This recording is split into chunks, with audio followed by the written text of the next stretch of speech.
Today, I want to help you stop second guessing yourself and take up your authority with 3 simple steps. Because if you're like most executives, you've probably found yourself in a meeting where there's something you wanted to say, but you've completely talked yourself right out of ever even beginning to bring it up, only later to kick yourself for not saying anything at all. And really, there's 3 simple things that you can do to shift out of that paradigm into a place where you can have greater influence and you can actually make an impact on the kinds of things that you're involved with every day. The meetings, the conversations, the initiatives, the ways in which you can show up and really make a greater contribution. So there's 3 simple things that you can do. One is simply to recognize that when you're talking yourself out of your best ideas, you're literally in your head. You're thinking about yourself. You're probably preoccupied with how you're going to come across, whether or not people are going to agree with you, whether your idea is compelling at all, whether what you have to say is even worth listening to. And in that state, you probably wouldn't be very influential if you did speak up. So the first thing you need to do is shift your focus from yourself to the people who are all around you. Because when you begin to do that, you will connect in ways that actually make people want to hear you and listen to you, to what it is that you have to say. And that actually leads me to the second step. So the second step, once you begin to focus on other people, is to think about what they care about. So what is it that you want to talk about? Think about what problem your idea, your recommendation, your observation is about, and how that could potentially be a problem for the people who are sitting around you. Why would it be something that they would care about wanting to have solved? What is the potential impact?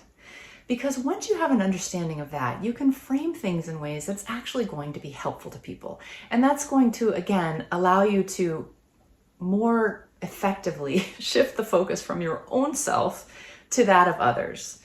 And the third step goes hand in hand with focusing more on what it is that you can do to help other people alleviate the pain they're experiencing through the problem that you are either wanting to bring to their attention, to make a recommendation on, or even to propose a solution to, is to begin to shift from a place of telling and selling to a place of curiosity.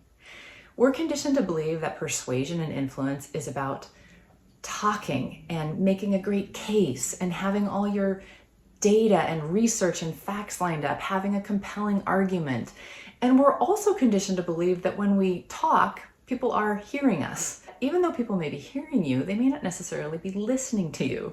And the way to get people to listen to you is to shift from this place of feeling as though you have to present your whole case to coming from a place of curiosity. And curiosity is about wanting to connect to and understand people. So if you have something that you really want people to listen to, the best way to start is to make an observation and follow it with an inquiry. So you might say something like, I have an observation that I'd really love to get your thoughts on. Or I've noticed something the other day that really bothered me, and I'm curious if any of you have seen this as well. Or even earlier in our meeting, we talked a little bit about A, B, and C, and it got me to wondering how many of us really believe that this is an issue. Because I think it's actually something that impacts all of us in this room, and this is why. But I'm really curious to hear your thoughts on that. If you start with a question as opposed to a presentation, again, it's going to help you keep focused on the people that you're serving and stay out of your own head. And it's going to do a couple of other really important things too. Based on what happens next, you're going to learn where people are at, how they see what you believe is most important. What do they know that you don't know? And what is it that they are not seeing that you believe is really important for them to factor into the equation? And as they talk about it, you'll get the kind of research and information that you need in order to know what to do next. Because if people aren't bought into the fact that you believe something is a problem, if they don't see that it has real impact or needs to be solved, they're sure as heck not going to buy into your solution.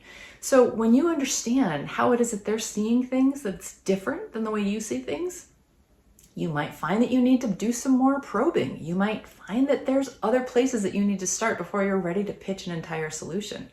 But at the very least, asking the question and engaging people in hearing their responses is much more likely to get people to listen to you than if you were to spout off a bunch of ideas or even speak with passion about what you think needs to happen without factoring the people who you're wanting to influence into the equation.